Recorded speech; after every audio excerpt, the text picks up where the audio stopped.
Oh, that's too sad. Okay, hi. Hi, Edie. Hi. Welcome. Linda. So, welcome to Haight Street Voice Radio on, what day is it? September 26th, 2025. I'm going to close the back window here because it's loud, as the bus just demonstrated, so hang on. All right, clapboard. Not that we really need that. Hello, Edie Wade, my neighbor. Welcome to the show. Thank you so much for having me. Yay. So Edie and I met, like 3 years ago because I sit on my stoop all the time over on Page Street, right here in the neighborhood. And she always walks by with the cutest little dog named Pumpkin, which is a Pomeranian. Shout out to Pumpkin.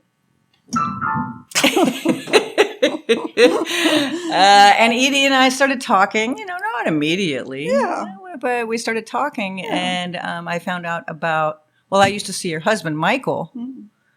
Hi, Michael. God rest his soul. And what a lovely guy. And so we started talking about him. We started up and then about his grandmother, Marjorie. So let's just talk. I guess let's start with Marjorie because Marjorie was here ahead of us. Yeah. Right? And Michael was born, I should say your husband was born and raised in the Haight, which is fascinating, right? So maybe let's start with Michael and then slip into Marjorie territory. Okay. Yeah? Yeah. Okay. Welcome. Thank you. Yes. So Michael lived his life in the Haight. He was proud of being in the Haight. He would roller skate down Masonic as a kid with one of his pals from around the block. Which would have been the 50s. He was born in 48, right? In 48. Yeah, it would have been in the 50s. Yeah. And he was somewhat rebellious, shall we say. And he also, when he wanted to sort of escape from home, I don't know if he went out a back window or hopped fence, but he also hopped roofs in the Haight. Oh, roofs in the Haight? Right. Like to go from one to the other and then sort of exit and be on his way. It's like the Bowery Boys. Remember those in New York? Yeah. And he would also ride the buses. And he would take his fishing gear and go down to the wharf and spend a day down there. And he was only 10 years old, and he went down there by himself on the bus. Wow, that's like Huck Finn in San Francisco or something. That's beautiful. Yeah, he was very independent. Loner. It was family issues had to do with it. But, he survived. He made the best of it. And then, as maybe you were going to get to, in 1968, the world came to him, and so he didn't have to escape quite as much. He could stay put. Yeah, in my notes, I have it in 1966, he was 18, which can you imagine that? I mean, boop. And he talked about 1966, as I'm sure many other people have here, as being the magical year. Right, it wasn't when it was totally utopian and hadn't changed. Right. Yeah, he had a lot of very fond memories about that year specifically. Yeah. The media hadn't gotten a hold of it yet, and the tour buses of looking at the hippies like out of a fishbowl or something. Mm-hmm. So, what you guys met, I think this is free form, so we might jump around, and that's fine. But I love the fact that you and Michael met because of flute. Is that correct? Because of flute music, yeah.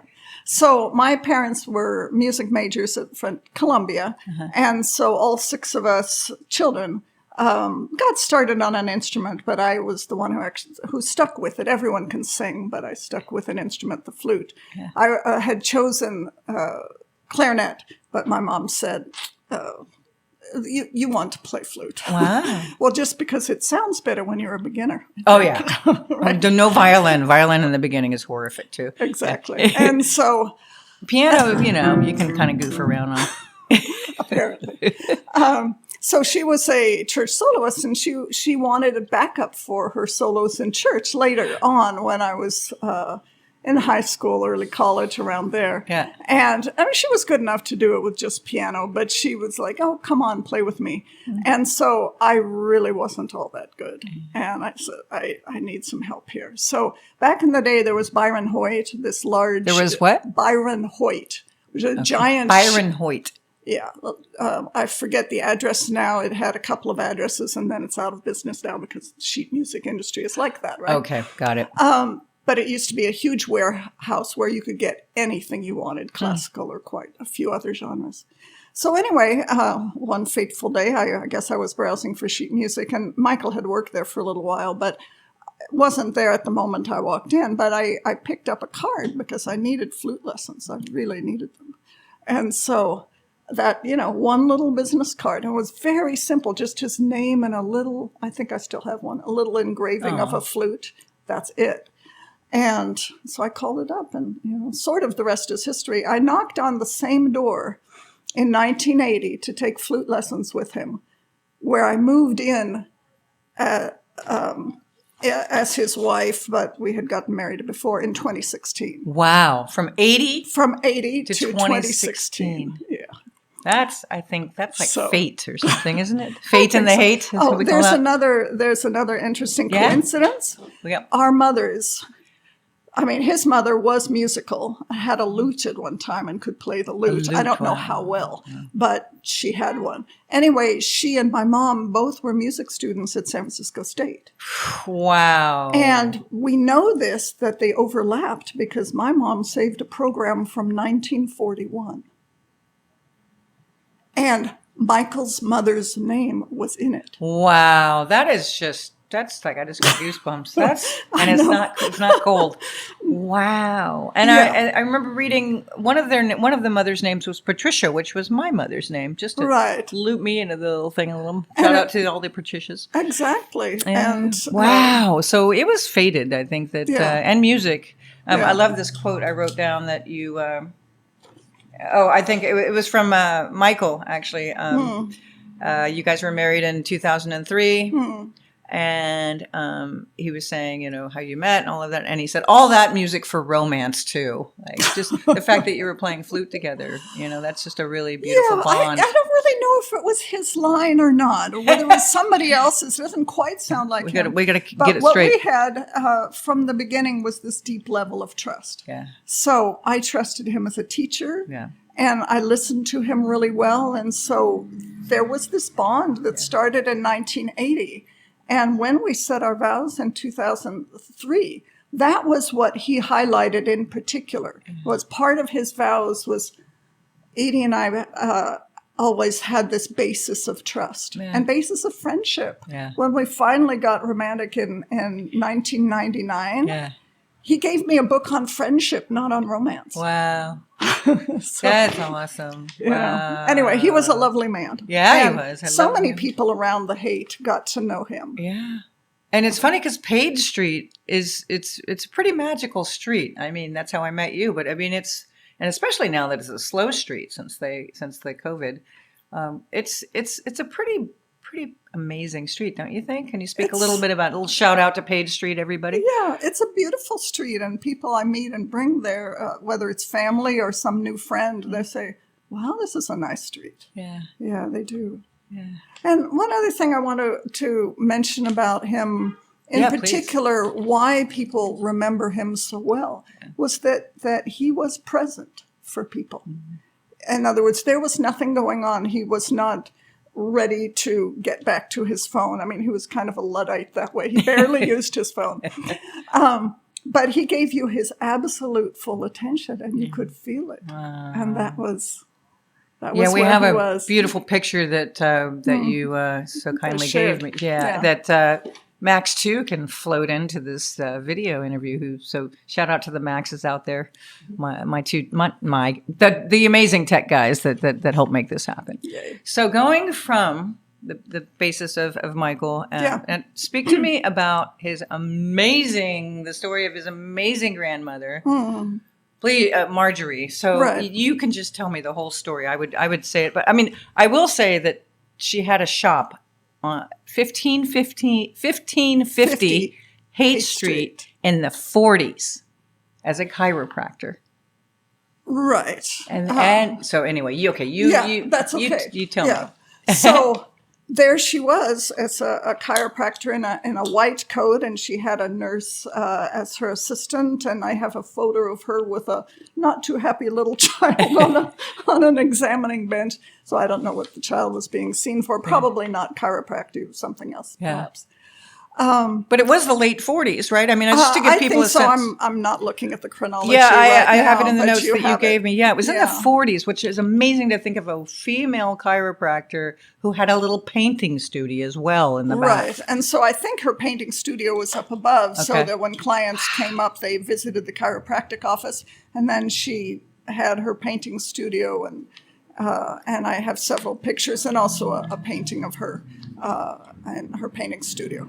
Yeah. And by the way, I didn't show you when I came over, but the biggest picture of all is a portrait of her done by someone. It's enormous. Oh, wow. I don't put it up only because it's that big. And you have that fabulous photograph of Marjorie. I should say her full name. It was Marjorie Beryll. Beryll. I think it's Beryll. Beryl Stevens.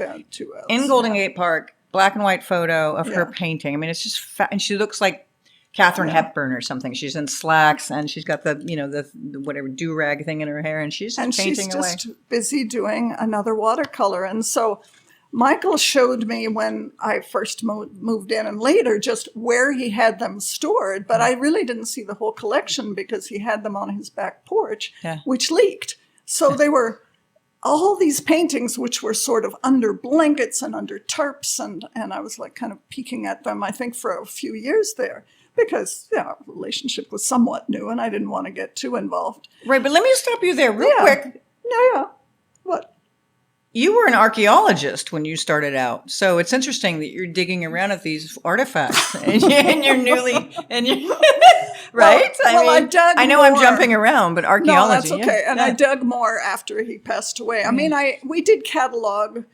He had cataloged all of them during his lifetime. And you said there's over 200, I think, yeah? There's 58 large framed pictures that are, what 2.5 by 3 feet or something like that. And they're gorgeous. And they're just beautiful watercolors. Fortunately, I love them. I mean, I have a lot of them, and I put as many as I could up on my walls. Yeah. But there's a lot in the back room and many, many unframed. So I perhaps have 80 framed and another 220 or no 120 not framed. Yeah. And so anyway, it's a big collection to inherit. And a lot of them, I should say, are of Haight Street and the Victorians on Haight Street. Are.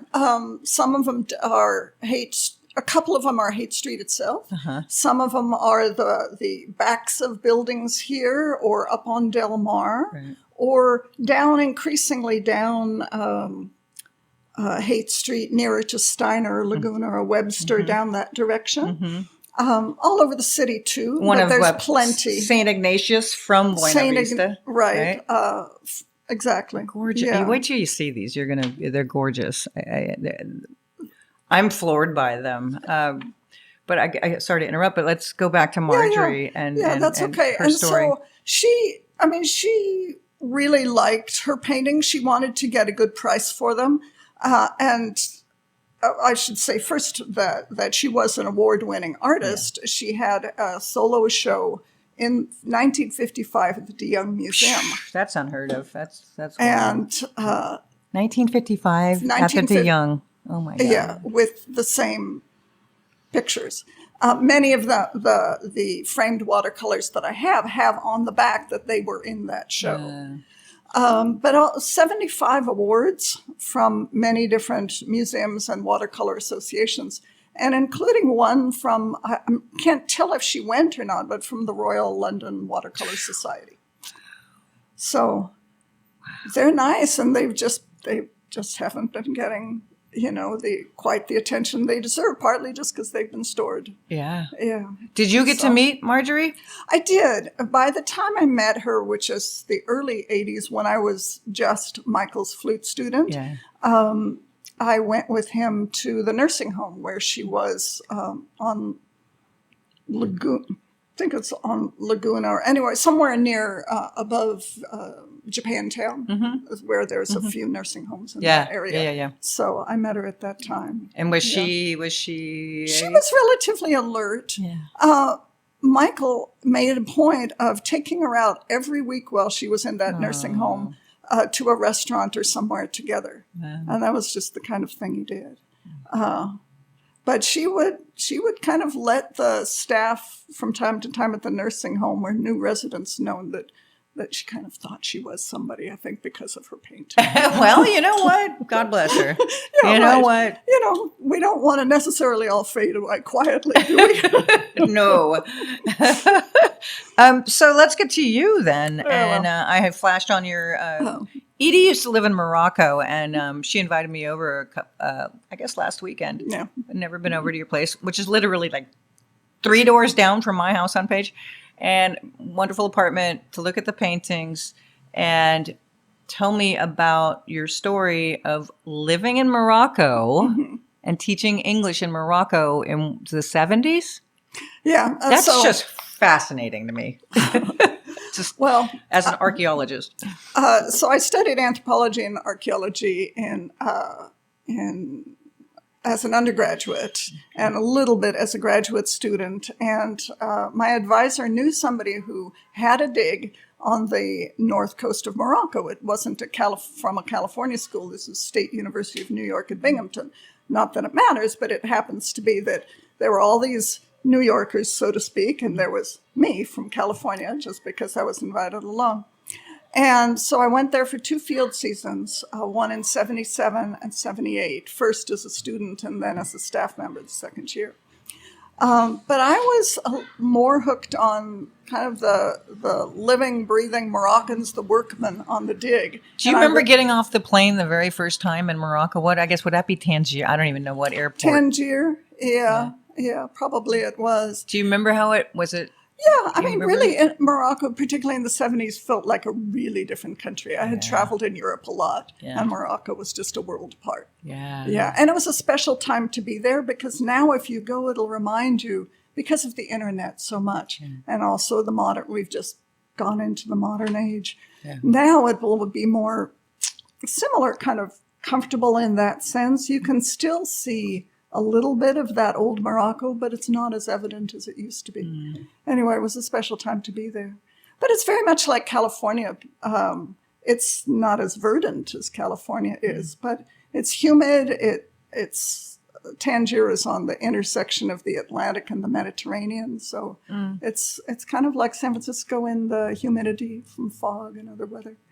But the people are just fascinating, and I used to really wonder what made them tick. Now I have a much better idea of what makes them tick, and basically they're just humans like us. and with some interesting differences. Yeah. And what was it we got it from? A shout out to the new cafe is called here Valora. Valora. Yeah, and you had some the pastry. Well, I was for me in our little visit. We can do a shout out early to Valora, one of the the new joint right here at Haight between Cafe Valora between Masonic and Central. Just opened. I was peeking in there because they're literally a block from where we live, right? Yes. And somehow the lady, I think both of them were there, the mother and the son. The mother's name is Semia, and the son's name is Usama. And they've very quickly said that they were Algerian Berber, although Berber's not quite the correct word. But Algeria being next to Morocco, I said, maybe I can understand some of the dialect. Because since the 70s, and I did go back in the 80s to teach English for 1.5 years. That's when I lived there. Yeah. But from the 70s up till now, I still study the language. And so even though the dialect is different, I kind of understand, and it's so fun to talk with them in dialect and have them move right into the neighborhood a block away. And the coffee, I haven't been there yet, but the baklava that you gave. The coffee is great. I've heard it's fantastic. I've had tons of friends saying, oh my gosh, it's so exciting. Yeah, because the mom makes it herself. Yeah. So can you say that the mom makes the baklava herself in the language? Well, if baklava is kind of a Eastern Mediterranean word, but if I changed it to the sweets, la halwiyat, I'd say, al-mahal kitso bahalwiyat nafsha.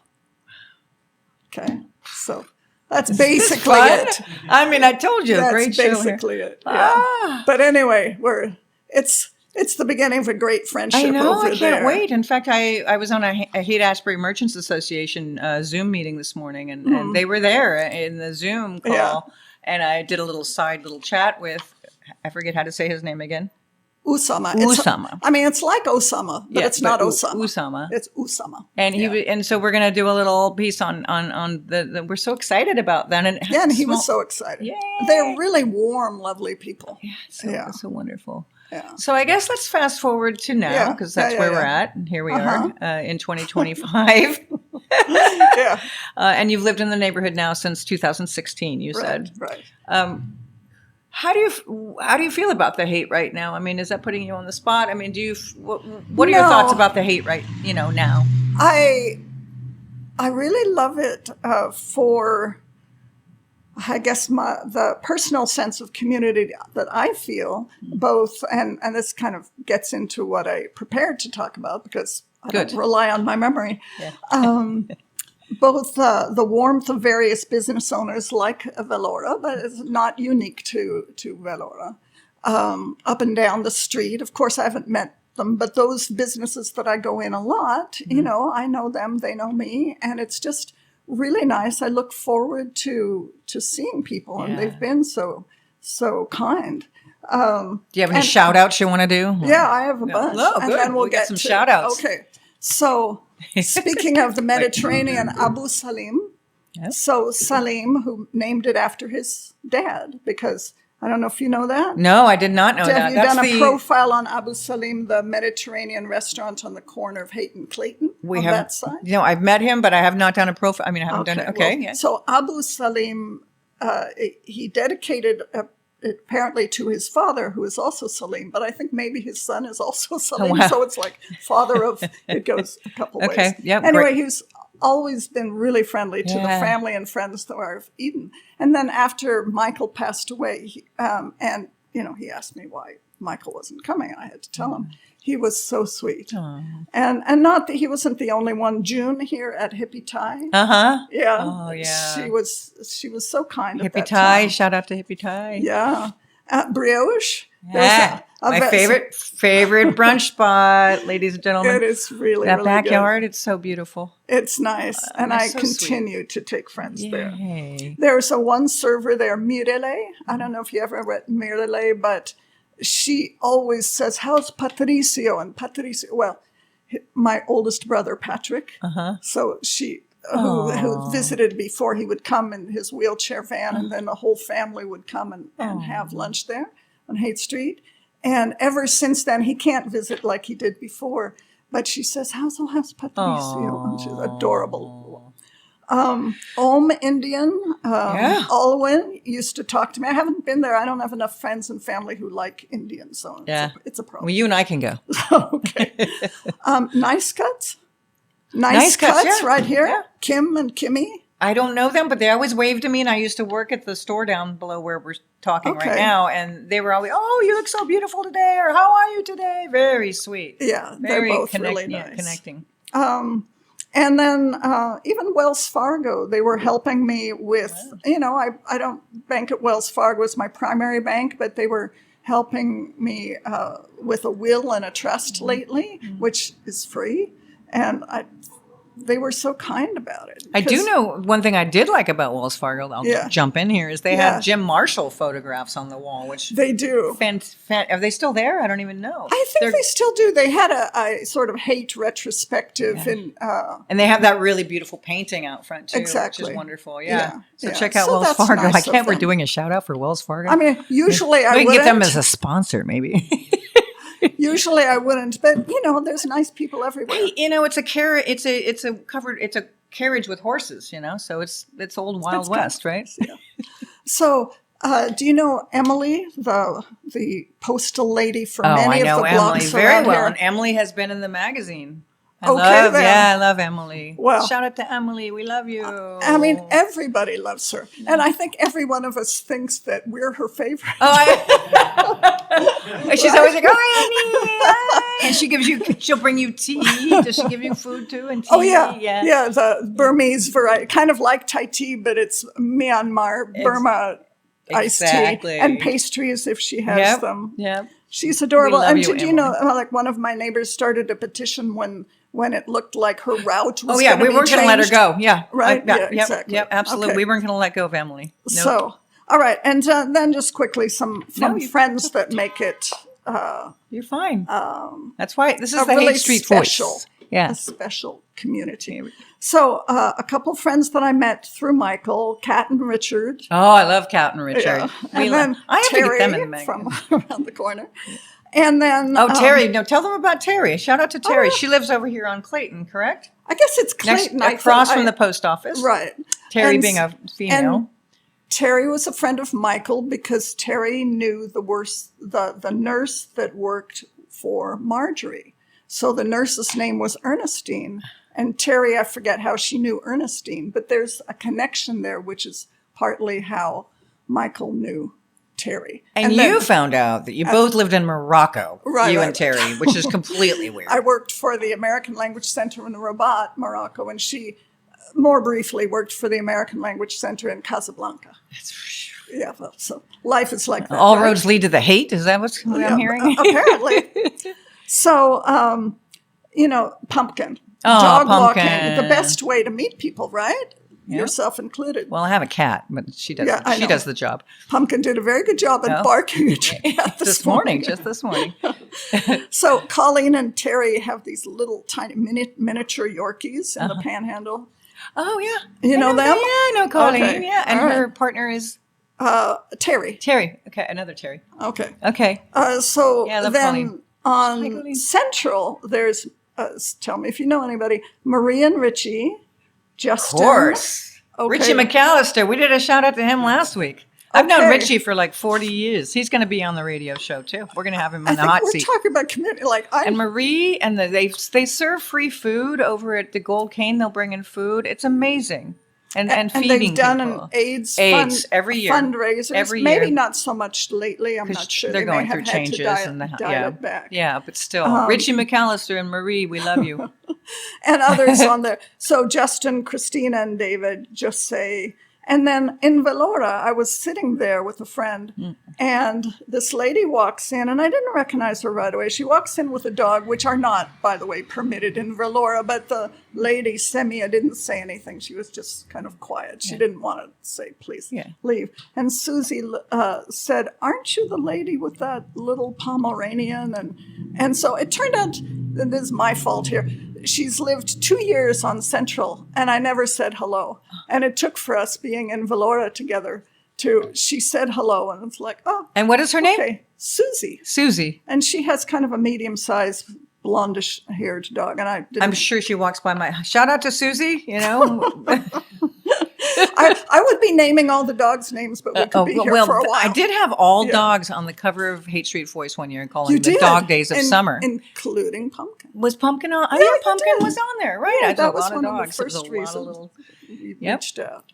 Shout out to all the dogs and the cats and the squirrels and the raccoons. The raccoons. Yeah, early this morning, like 5:30 a.m. going down the back stairs with my headlamp. There was something back there. It might have been a raccoon. Could have been a possum. Okay. Could have been a coyote.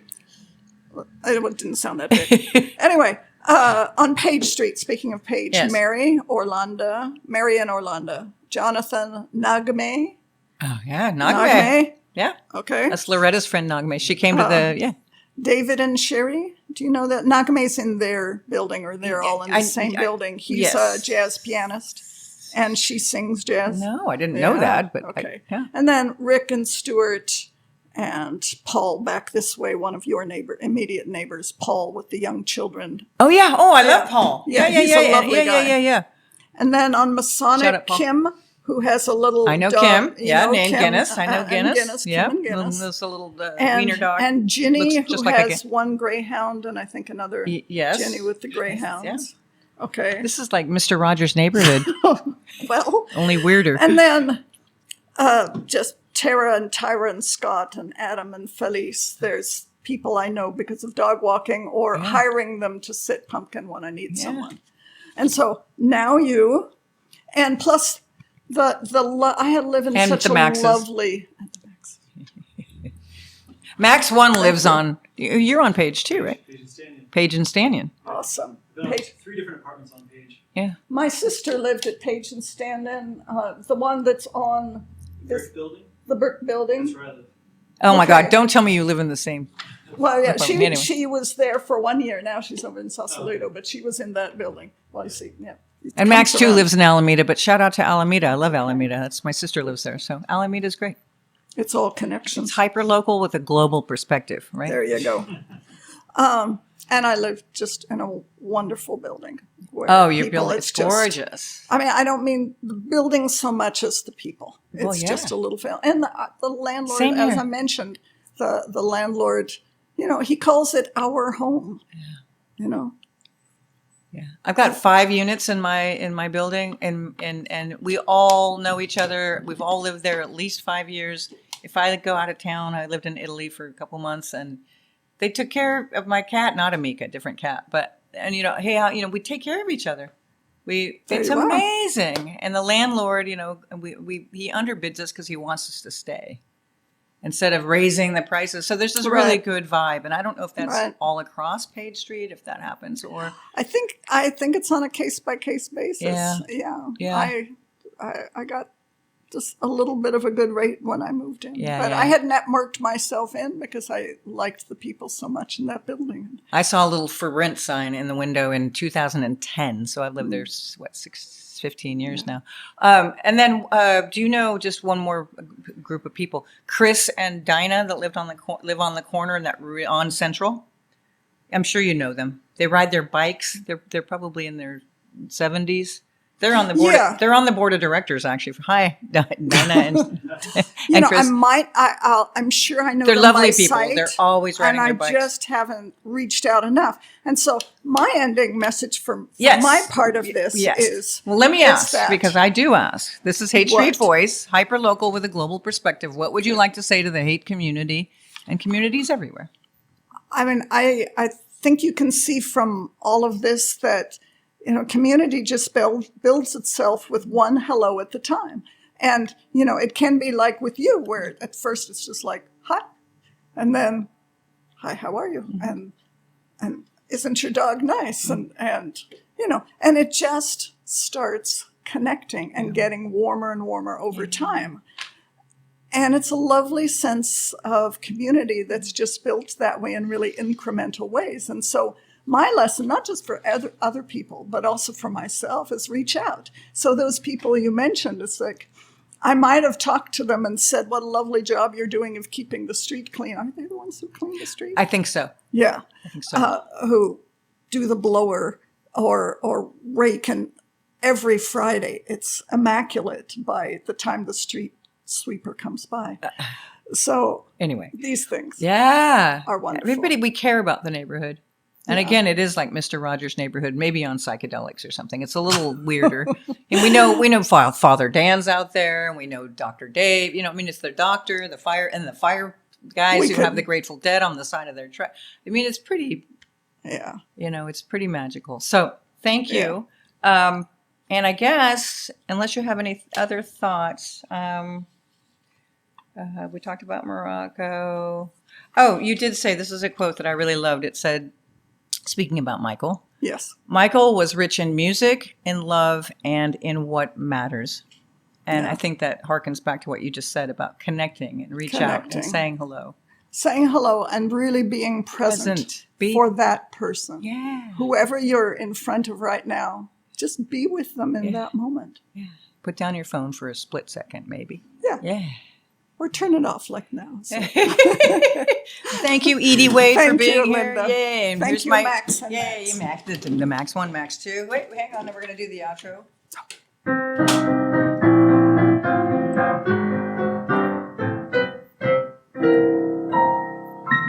Edie, grab that avocado. Why? Oh, You want just do it again? Should she shake it? Sure. wait a minute. You can shake it right in the beat. What? Well, I got to hear the 2 and the 4.